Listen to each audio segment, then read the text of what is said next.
Yes, sir. Yeah. So universe, artist, and audience. So he's talking about various types of orientations of critical theories, right? How critical theories are oriented, and we'll see how new criticism is oriented, right? One theory which focuses upon work and universe, right? Relation between work and universe is called mimetic or mimetic theory. That's the mimetic orientation of the text, of the critical reading. You read a text in this four contexts, right? So first context is you read text in its context of the world in which it is produced. So that's the mimetic. So how well it reflects reality or social realities or whatever, the context, how well it reflects that. So that's the mimetic orientation of critical theory. So very often Marxist would also be a kind of mimetic theory, right? The second is one that focuses upon artist and work of art, right? And that is called expressive uh, orientation of critical theory. And example of that would be romanticism, the romantic theories. And romantic theory emphasizes relationship between the author and the text, right? So text is seen as expression of the author, from author's mind or author's heart or author's soul. And very often psychoanalytical criticism becomes a kind of analysis of how literary texts reveal the unconscious conflicts of the author, right? So romantic and psychoanalytic critical theories are very often expressively oriented.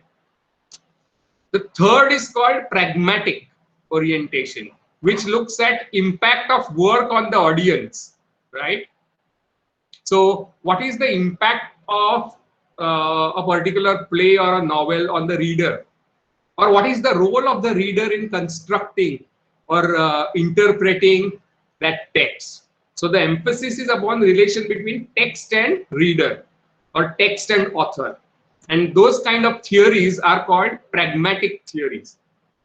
And an example of that would be impressionistic criticism that you find in Victorian period, especially William Hazlitt. He wrote an essay called Knocking at the Gate scene in Macbeth, where he is trying to talk about what impression did that scene leave on him, on his mind, right? So that is called the impressionistic criticism in Victorian period. Or if you look at Aristotle's talking about purgation of pity and fear, right, on the mind of the audience, right? So these are the pragmatically oriented theories, and the latest in this would be reader response or reader oriented theory. So we talked of three kinds of theories. One is mimetic, which explores relation between work and the universe. Second is expressive, which examines relation between artist and work, like romantic. And third is work upon audience, right? Or pragmatic oriented theories. And a good example is reader response.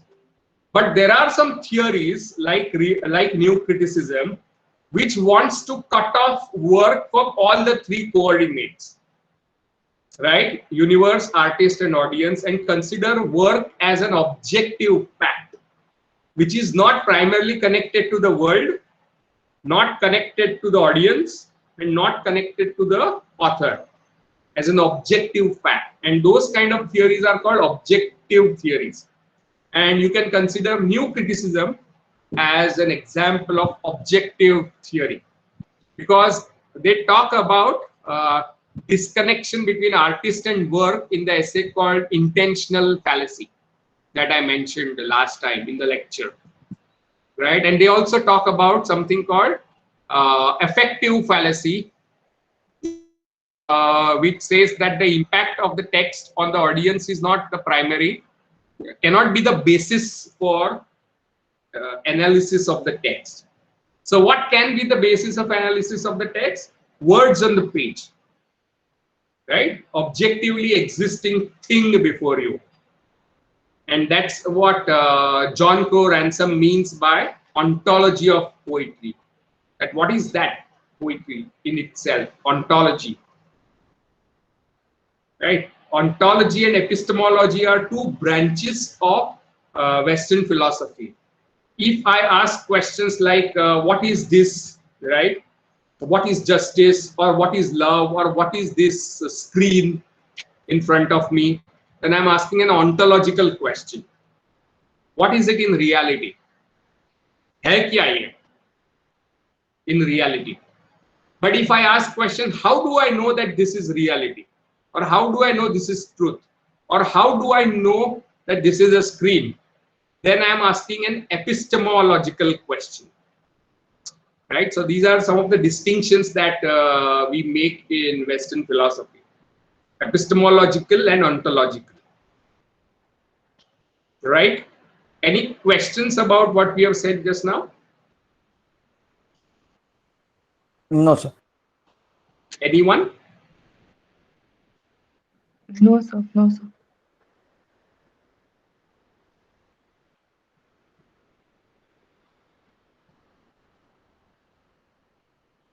Okay, so Pankti is saying that I wrote an article entitled The Paradox and took 2 interactive sessions on the same for UG and PG. I also included Alan Watts' backward law. So can you tell us something about that, Pankti? Sir, she is not in the meeting. Acha, she left probably. Did she leave? Yeah, it seems.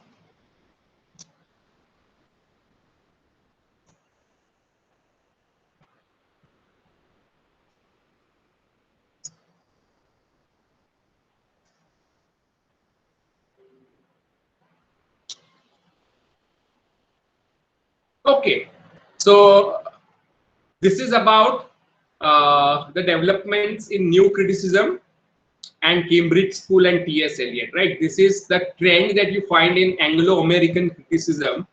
And by Anglo-American, I mean American and British, right? Usually found in English language. So English language criticism largely is in the first part of 20th century relied upon these ideas and these schools. And you can see all of them seem to have a kind of common orientation that literature is a distinctive kind of language. And this is what connects it to I. Richard's belief, distinction between the referential and emotive views of language, right? Language of poetry is language of paradox because it is an emotive use of language, right? When you call a person a moon, or you compare somebody's face with moon, it's paradoxical, right? Why? Because these two are different things. One is living human being and other is a kind of satellite. So you are doing comparison which is itself illogical, right? But you want to create an emotional impact, right? Which is the reason why you do such comparisons in first place. So paradoxicality of poetry is because it's emotive use of language, right? So we are looking at rhetoric of poetry. So it's a rhetorical analysis of poetry. By rhetoric, you mean a discipline that studies language and its impact, or how language is used for getting things done, achieving various kinds of purposes. That discipline is called rhetoric, right? So you can see that new critics are also looking at rhetoric of poetry here. And sir, there is a song in Bollywood, Taro Ke Shahar Mein. Yeah. So sir, can we say that song paradoxical? All figurative language seems to be paradoxical in its orientation, right? Because you're calling stars as having a city of its own, which doesn't make logical sense. It is not true, but it is true, right? That is what is paradoxical about it. So literary discourse is not true in the scientific sense of the word, but even then it is true, and that is why it is paradoxical.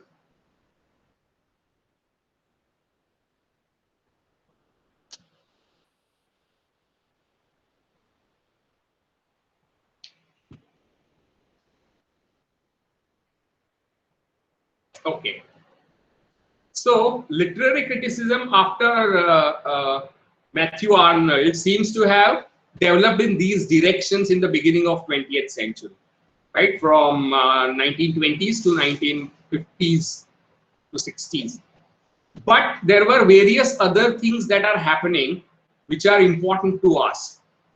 And they influenced later development of not just literary criticism but way of looking at life. And two important developments at the turn of 20th century were, one is Marxism and second is Freudianism or psychoanalysis.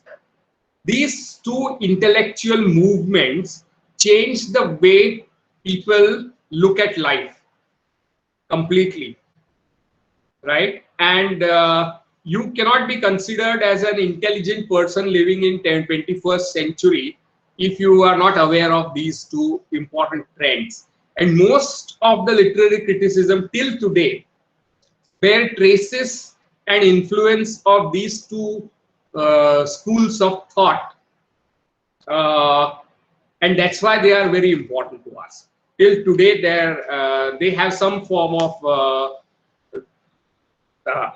relevance that seems to have outlived their prior or earliest articulation.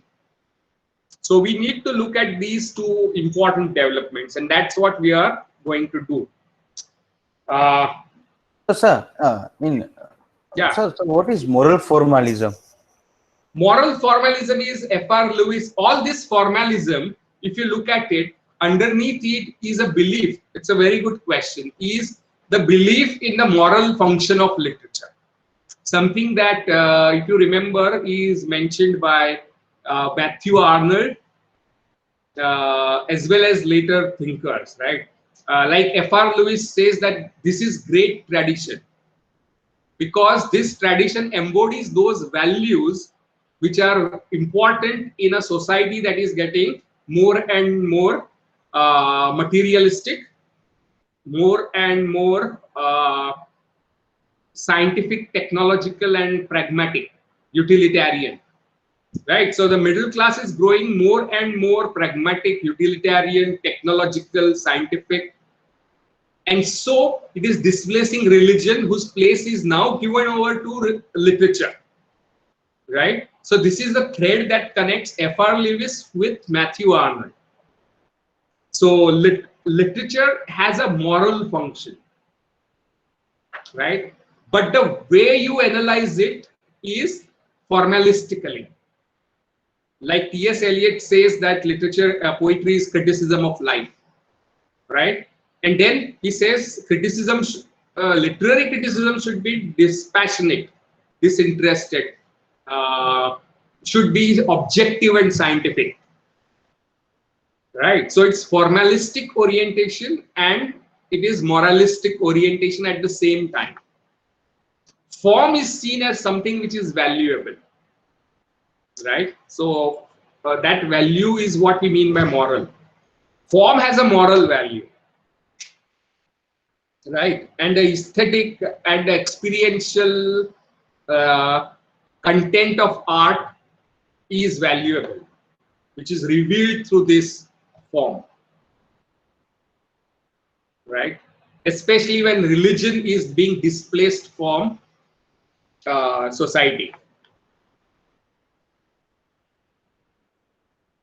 Right? Any other question? Very good, very good.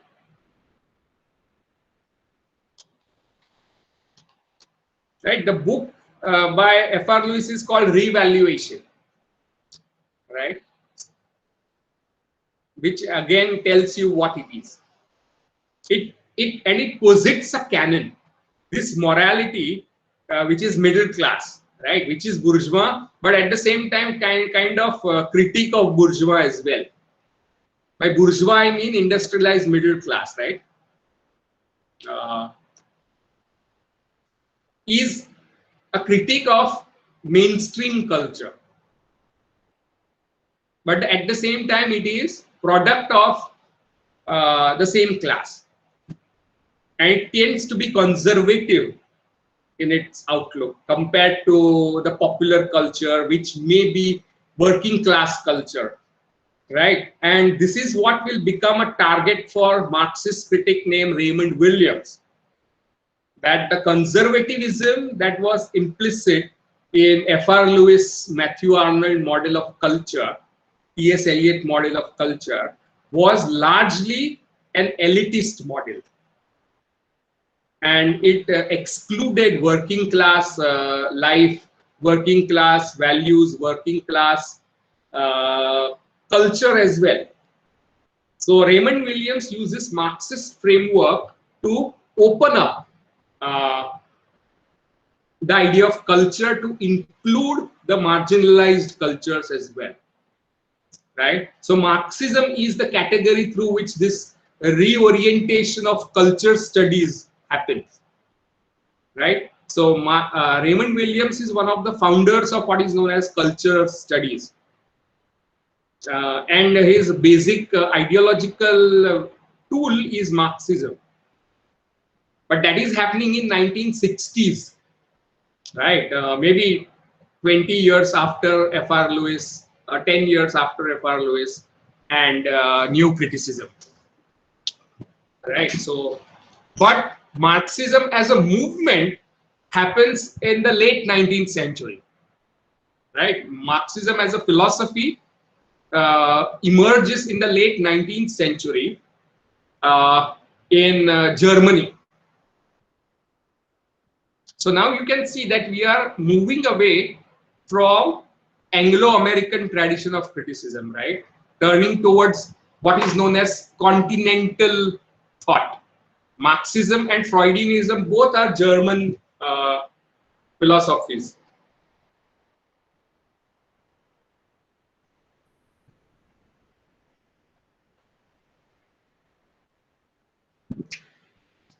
Just one moment, I will.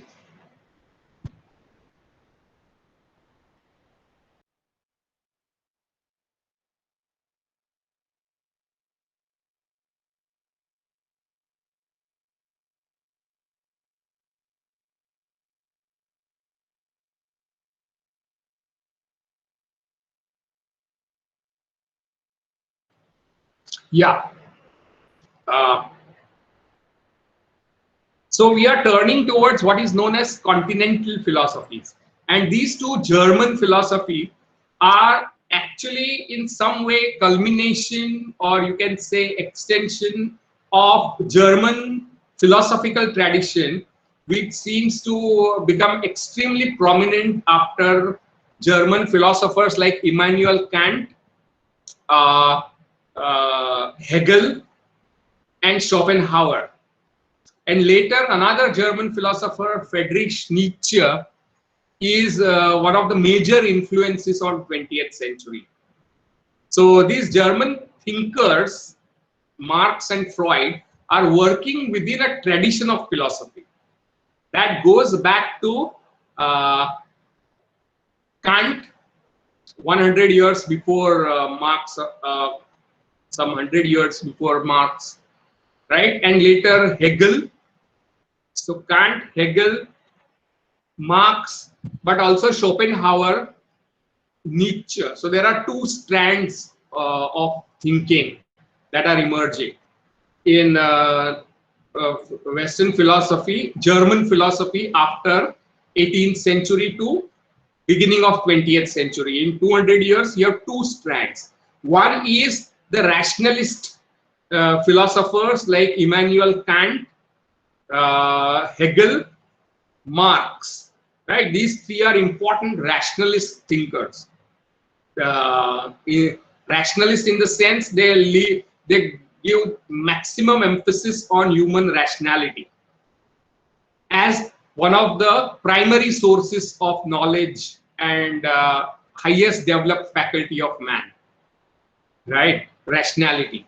The other tradition is the critique of this, which comes from a person called Schopenhauer, who is a kind of younger contemporary of Hegel, and he attacks Kant and Hegel, and he inaugurates what is known as the non-rational or anti-rational philosophies, right? And in his central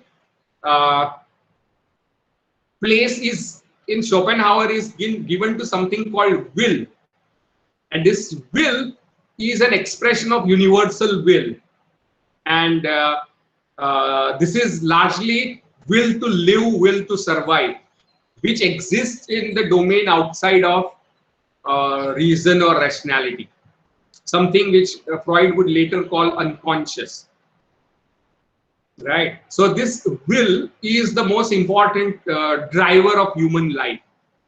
Rationality is marginal according to Schopenhauer, and only way you can get rid of suffering is to give up on this will to live or will, and he goes towards Buddhism and seeks a kind of ascetic renunciation of desire, giving up desire, sexual desire, all type of desire, giving up will is the way you can transcend suffering, right? So it's almost a kind of Buddhist thought that he brings into his philosophy.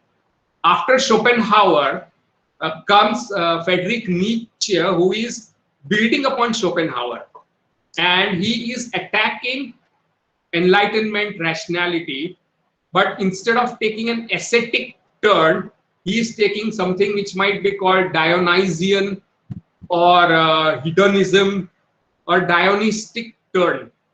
So center of Nietzsche's thought is not rationality but will to power, and this will to power is not individual will, but it is again coded in your life.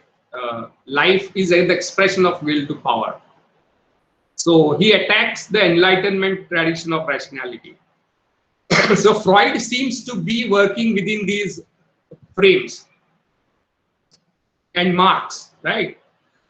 So you can see right from Kant to Habermas, who is a contemporary Marxist philosopher, there is a tradition of German thought, German idealism, you may say German philosophy, which has been extremely influential in Western society and culture. 20th century Western philosophy is deeply influenced by these German philosophers. And the later German philosophers in 20th century after Second World War tried to bring around some kind of synthesis in these various strands of philosophy. They tried to bring together Marx and Freud, Hegel and Marx, right? And these philosophers were associated with what is called the Frankfurt School of philosophy or thought after World War. So Frankfurt School, where you have thinkers like Adorno, Horkheimer, Marcuse, Walter Benjamin, and later on Habermas as well, the living prominent name in Frankfurt School. So that these, and again Frankfurt, you know, as it's a German institution, right? So German thought is very important for us, and that's what we are going to talk about a bit, right? So when we talk of Marx and Freud, you're actually talking about German thought.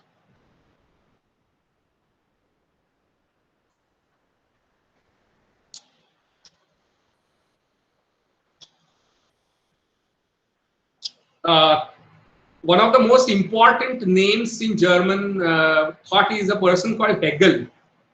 And Hegel proposed that human self-consciousness, right, is not a static thing, but something that unfolds, right, in time.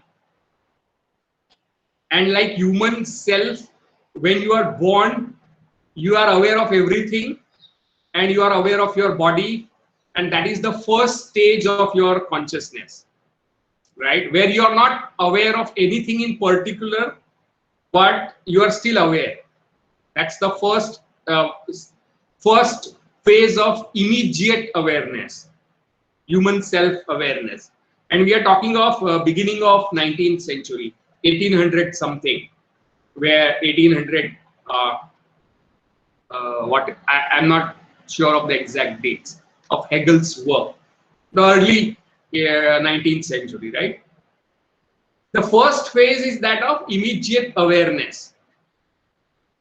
The second phase is when you start defining yourself by negating something else, right? You are distinct from the door, you are distinct from the window, you are distinct from your mother, you are distinct from your father. So you define yourself by negating. That means you are not your mother. That's how you define yourself. So the second phase is that of how human consciousness develops, right? As I said, Hegel says that human consciousness is not a static thing but a dynamic process of becoming rather than being. And it has three important moments or phases. The first of immediate awareness, second of negation, right? Their definition by negation. What is A? Then A is not A, right? A is not B, and so on and so forth. That's the second phase. And the third phase is when A and not A are sublated. Sublated means they are transcended.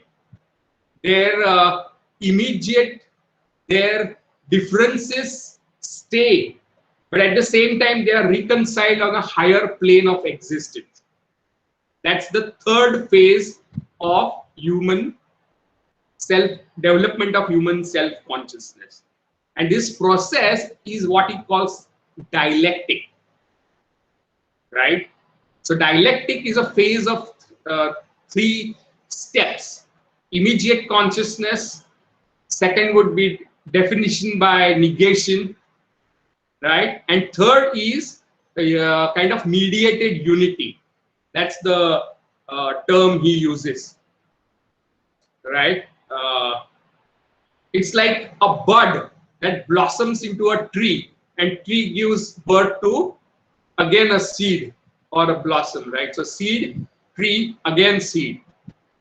But that the third seed is a kind of higher form of unity, right? And that higher state where the differences are reconciled is called the absolute with capital A. And an example can be, say for example, how do you define yourself, right? So you are you right now. But say for example, you go to Tamil Nadu and then you will say I am Gujarati, right? So you become Gujarati in presence of the other, in presence of non-Gujarati. Otherwise, all of us are the same. It's only when you are in presence of non-you that you become who you are. That's the second phase, right? And the third phase would be when you say that, look, we are Indians. So you are Tamilian and I am Gujarati. We are Indian. So at a higher stage of unity, we sublate the differences. That means that you remain Gujarati and the other person remains a Tamilian. They don't lose their identities, but they find a higher identity called Indian, right? So the other becomes the condition for self-identification, right? So the idea that human self is kind of self-contained or naturally autonomous is what Hegel tries to undermine or question, saying that who you are is very often of your negation of other. if you say you are male, then you define yourself by negating not male. Or if you say you are female, that you define yourself by negating male, right? So there is the process of negation, which is the second stage. And the third stage is that of unification.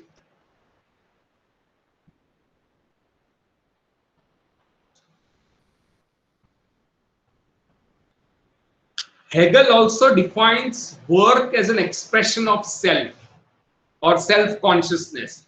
So the work that you do is an expression of who you are, right? And that's why the work is very important to you, right? This is my work. You are attached to your work because it's expression of you, who you are. Because you are attached to yourself, you are attached to your work, right? The work, labor that you do is something that is expression of who you are.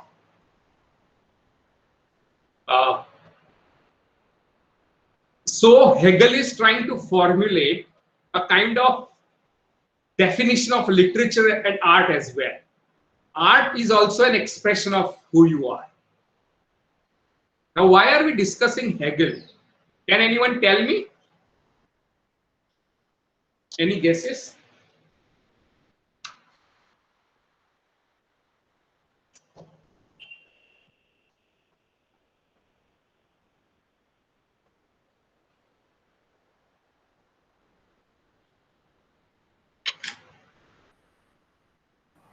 Because it is a ontological criticism. No. But interesting. Interestingly, John Crowe Ransom does not draw upon Hegel in his definition of ontology. Otherwise, it would have been a different theory. But the reason I am discussing Hegel at length is because this dialectic, right, remains central to Marxism. Marxism is a kind of inversion of Hegelianism, right? So one way to understand Marxism is, they call it dialectical materialism.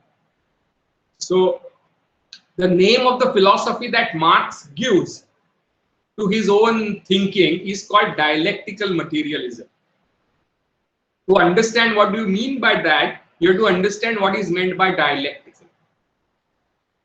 So in order to understand Marx, you have to understand Hegel, right? That is the reason why we are discussing Hegel at such length, right? So this three-stage dialectic, are you clear about it?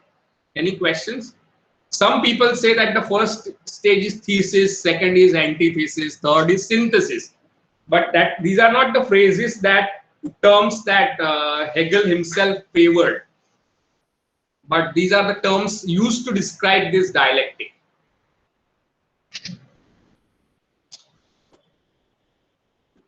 Very famously, he uses an analogy called master-servant or master-slave analogy to talk about the second stage of dialectic.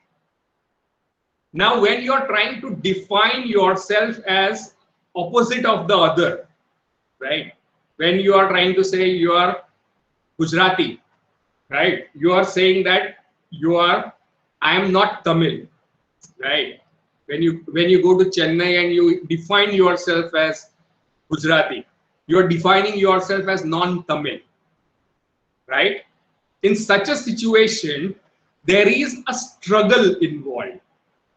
And this struggle is question of life and death. It's a struggle for domination. And it is paradoxical because you want the other to exist. Only then you can be who you are. You can be Gujarati only when there is Tamilian. But at the same time, that other is a challenge for who you are.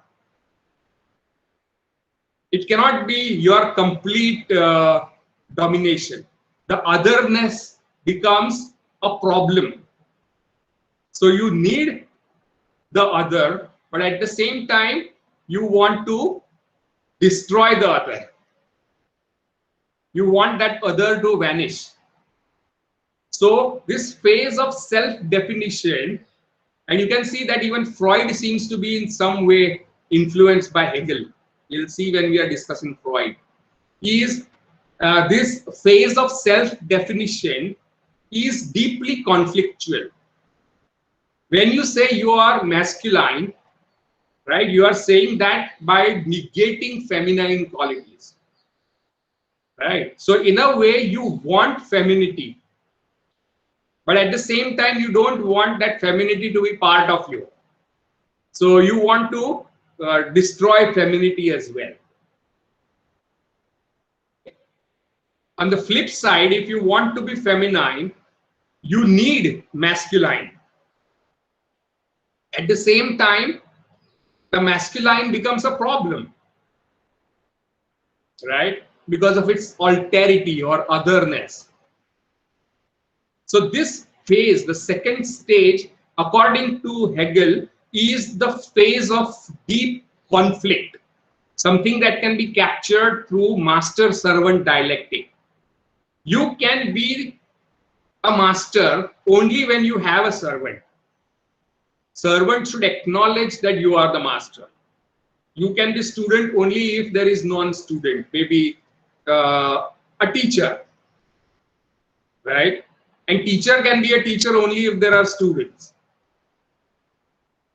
So there is a kind of struggle for self-definition and self-existence at the heart of dialectic.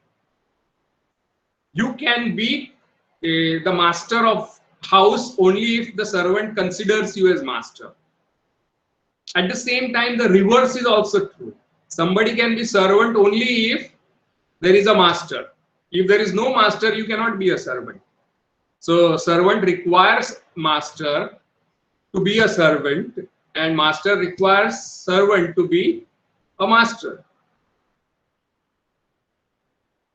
Right? So self-definition is a conflictual, deeply conflictual moment where one tries to dominate the other and one manages to submit in order to survive. So one person, so life according to Hegel is a struggle for domination, and you can even see Nietzsche here. Nietzsche's will to power is also finds its expression in Hegel's master-servant dialectic. Freud's Oedipal conflict is also a Hegelian dialectic. You can become who you are only by negating your father. But your father is a problem, right? As Freud would say, to your self-definitions. So in Hegel, this master-servant dialectic is a violent one, where the most violent and the cunning and the powerful wins, becomes master, the other party submits, right? Now the problem arises that, say for example, you have a domestic help in your family, right? A maid servant who cooks for you. Now going back to Hegel's definition of work, that food that woman has cooked is expression of herself. It's though you are the owner of that food, she is the producer of that food as well. But the food belongs to no one. Neither the master owns it nor the servant. Both of people feel alienated from that product. So the idea of alienation is also very important in Hegel.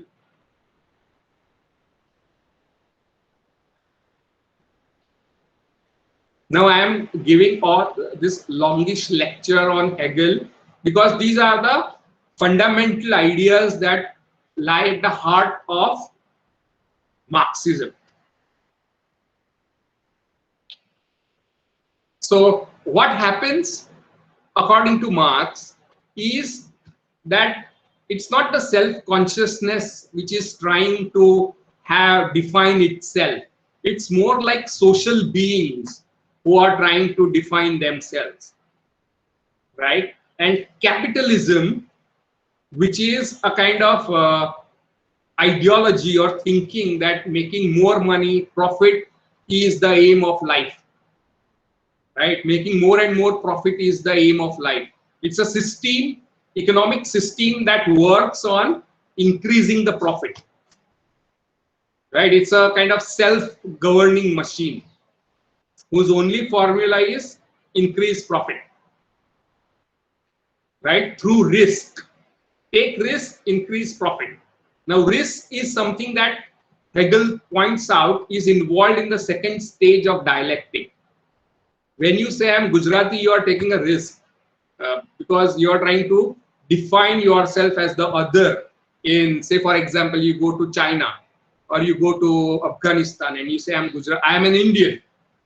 You are taking some risk in defining who you are, right? So the capitalist system converts risks into profits, and it is dependent on exploitation of labor. That means the amount of work that laborer puts in and the wages that she gets don't match. That means worker works for 500 rupees, you pay him 200 rupees, and that 300 rupees is your profit. So the real value of the product is 500 rupees. You pay the person 200 rupees and 300 rupees is your profit. So it is essentially exploitative system. And relationship between the people who own the means of production, like a farm, right, or like a field, or like a factory or industry, and the people who do labor on it, is that of conflict, right? And this conflict, according to Marx, is the conflict that governs entire society. Conflict between laborers and the owners of property and means of production, right? So Hegel sees human consciousness as evolving in three phases. Human history, according to Marx, is a development of dialectic. It's a history of class conflicts. And he would go on to argue that capitalism is negation of feudalism. Feudalism believed that your place in society is fixed, and a peasant does work of peasant, and the master is at the top, the aristocratic lord, and that's the system. Peasant can never become the landowner, right? So people's place in society is fixed. Now, this when feudalism collapsed, everybody thought that they could be masters, right? And this is the point where capitalism emerges, right? So feudalism is the first kind of phase of dialectic thesis. Capitalism is the antithesis. And finally, Marx prophesied, right, that the contradictions within capitalism will lead to its collapse. Like what kind of contradictions? Is that when money starts getting, wealth starts getting concentrated in the hands of few, 80% of population is deprived, right? And so there is a tension between the two. Another contradiction is that if you, in order to increase profit, you have to reduce wages. I hope you get what I'm saying. अगर आपको profit बढ़ाना है तो पगार तनख्वाह कम रखनी पड़ेगी vis-a-vis final cost of the product, तो ही आपका प्रॉफिट बढ़ेगा. Now when you give less salary, wages to people, they cannot buy things. It's a paradox that if you keep wages down to increase your profit actually declines because your sales decline. So that's a paradox. That's the contradiction in capitalist system. So it has numerous contradictions which lead according to him, destruction of capitalist system, and the means of production and private property will be owned by everybody, right? Not just a few people. And that system, according to Marx, is the communist society, where everybody will own that property, not just 2% of population or 10% of population. Now that is what will happen in future, right? And this is the model, this is the philosophy that inspired Russians, and they rebelled against the feudal monarchic czars.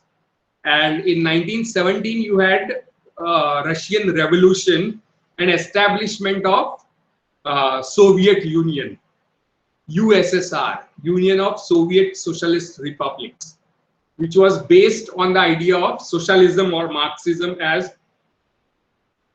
proposed by Marx.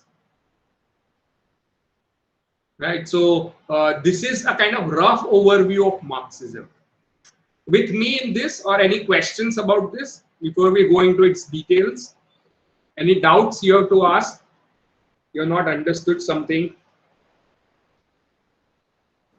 No, sir. Okay. And when I'm talking about these things, you can look up this in the 2 or 3 textbooks that I have prescribed, right? For detailed introduction to Marx, you find it in this book as well. You'll also find it in the other book.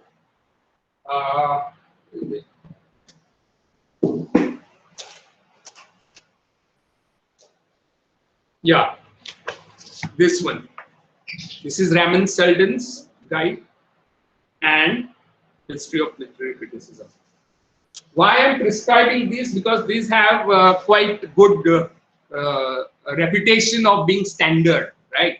One of the problems that we face is that due to internet, there is a huge amount of information on internet. Which information is reliable or which information is standard remains a problem, right? So keeping these books as standard references, because they are by renowned authorities in the field, is a good way to be on a safe ground, right? So far with me?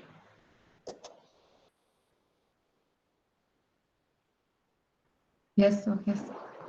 Yes, sir.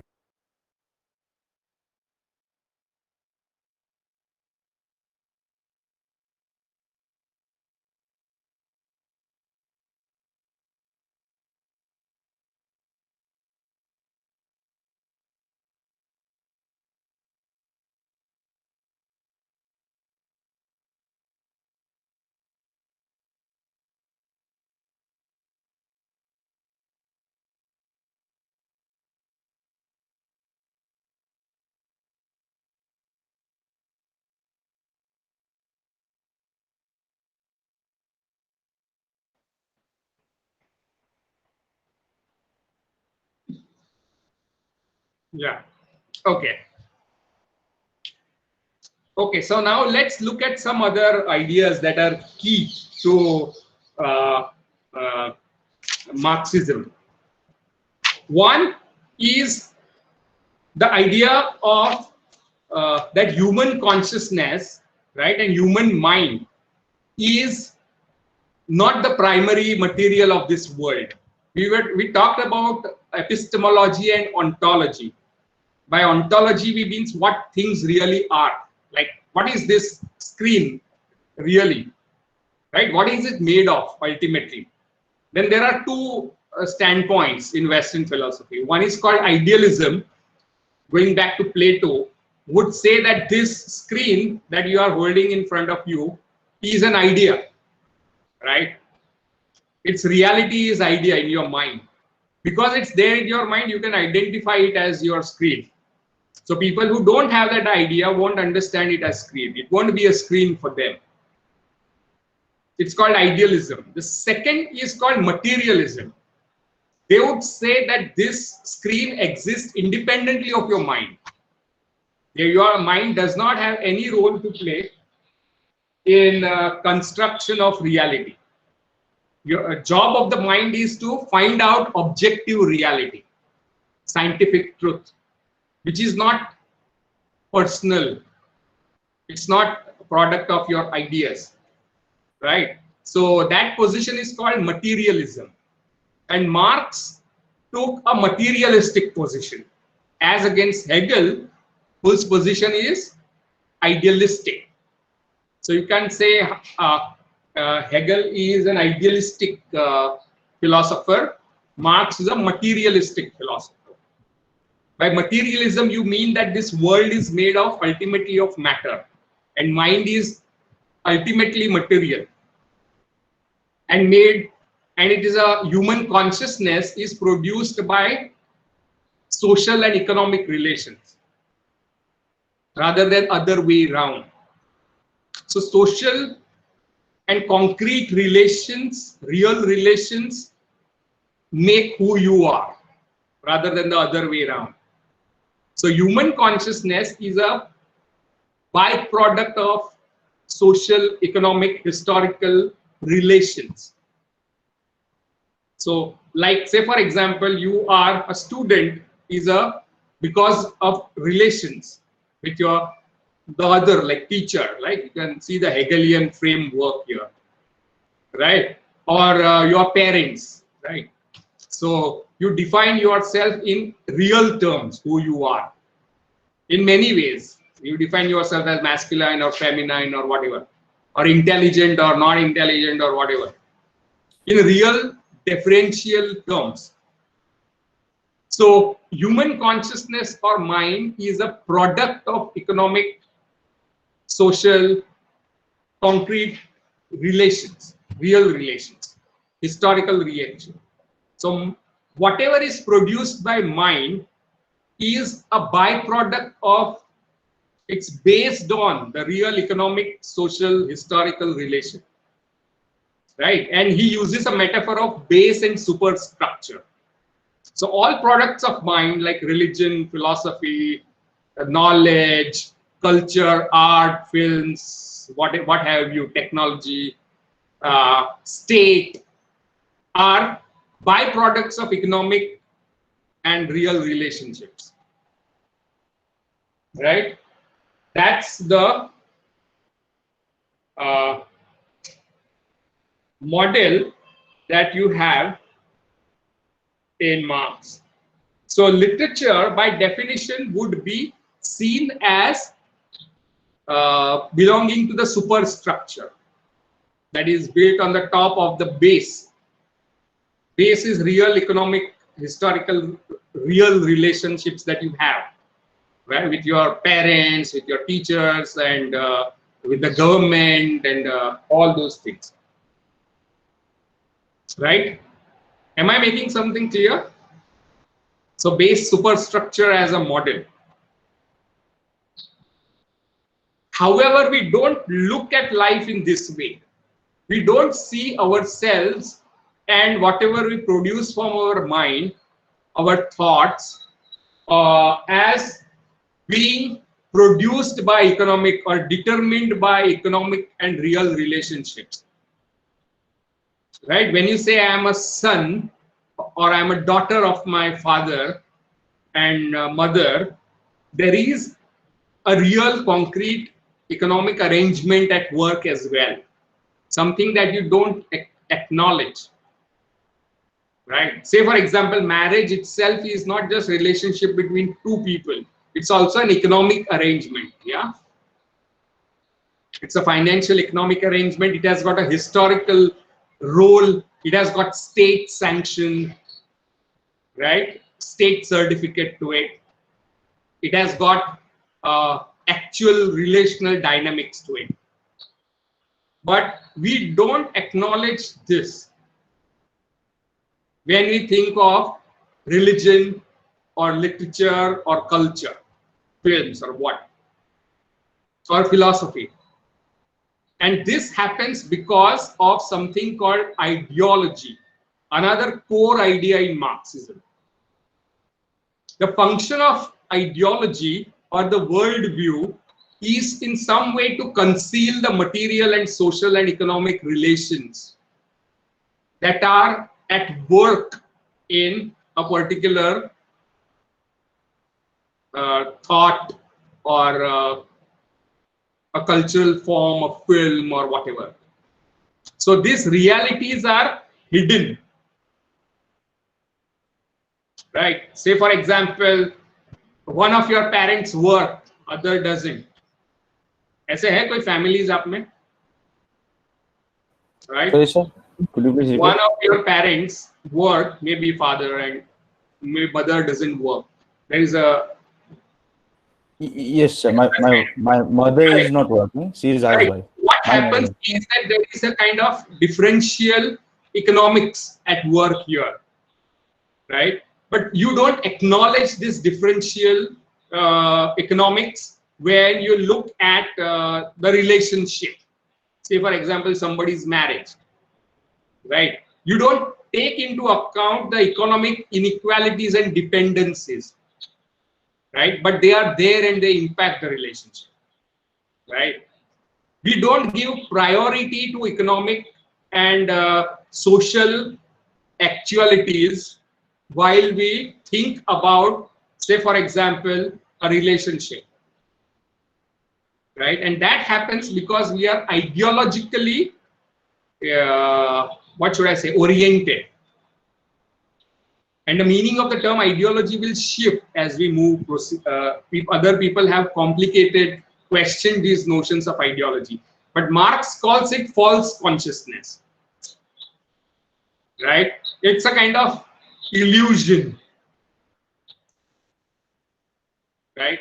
For example, the romantic film talks about boy meets girl and they there is an obstacle and they win over it and they live happily ever after. But what it does not focus upon is the unequal relation between genders or class or caste and so on and so forth. These things are blanketed out. And that's how ideology functions according to Marx. So all literature is ideological, is an expression of ideology.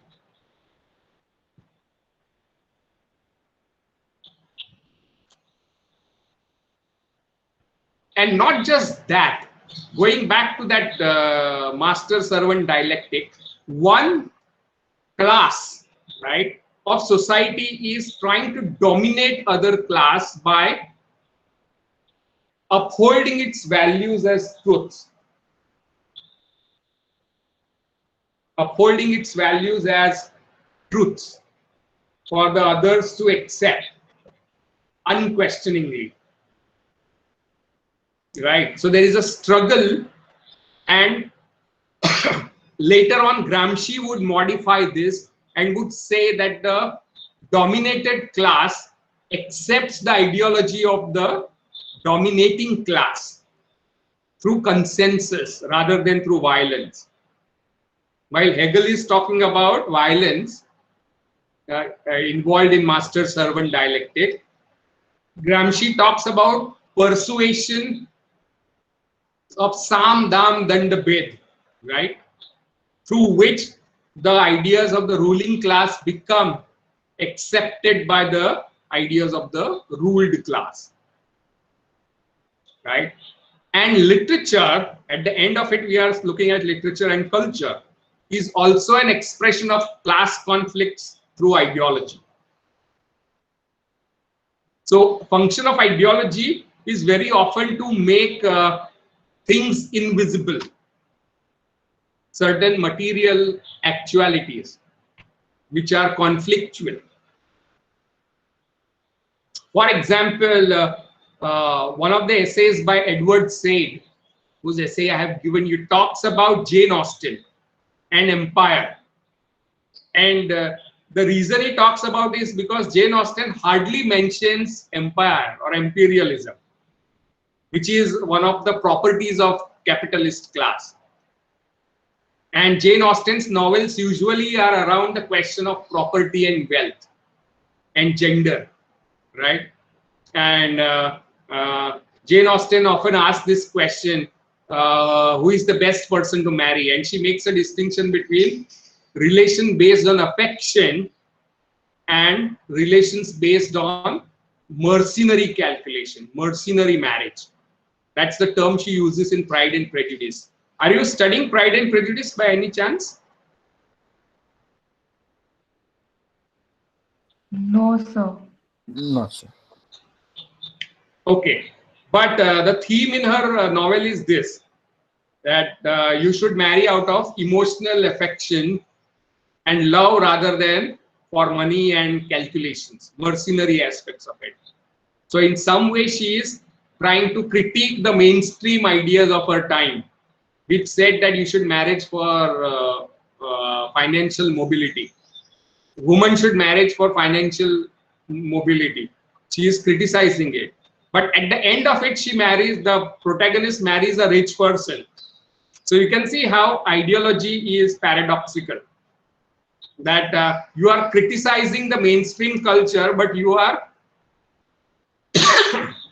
backhandedly upholding the same values. Right? So literature is seen as an ideological force. Most of the ideas of love that you find in films don't take into account the questions of caste imbalance or inequalities or discrimination, don't take into account economics, don't take into account gender inequalities in the idea of love, right? So idea of love in that sense can be considered as ideological.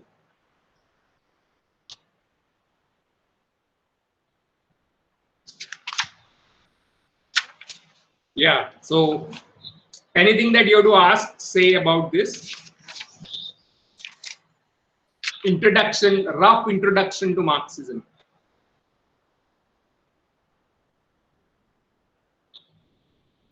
So when are we going to study these psychoanalytical approaches, or this is what? We are going historically. Okay. Mid 19th century is Marxism. Beginning of 20th century, you find Freudianism. Right? So it's like 1920 or so, you have Freud's important statements coming out. Right? And Freud is an important post-war thinker. He's also something, and Marx died many years before the World War happened. He died in 1884 or something. So he's a contemporary of Matthew Arnold in some way. Right? So we are proceeding historically. So after Marxism, we'll take up Freudianism and then go over to structuralism. And that will lead us to theory, post-60s theory. Any questions about what I have said? Any doubts? So not now. Not right now, sir. Okay. So you can see that Marxism is not essentially a literary theory. It's more of a political philosophy, right? And it is one of the most influential political philosophies because two or three important nations were built on Marxist thinking, like USSR and China. Though China is only on paper communist now, but it's more of capitalist country today. It was Marxist to start with. In fact, the ruling party of China is called the Communist Party of China, right? And half of the world was ruled over by Marxist ideology. Even various forms of socialism that were prominent in India were influenced by Marxism, like Nehru's socialism.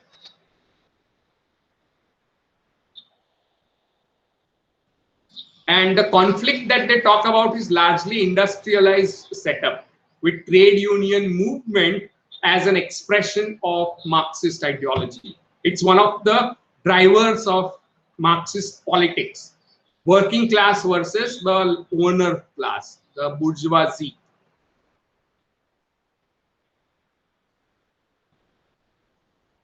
So how do they read literature? They read literature as an expression of actual material historical realities which are concealed by ideological forces. So the task of the critic is to unmask these ideologies, to show that they are illusions that are created, or they deflect the attention from the real struggles of human society. That's how Marxists read literature.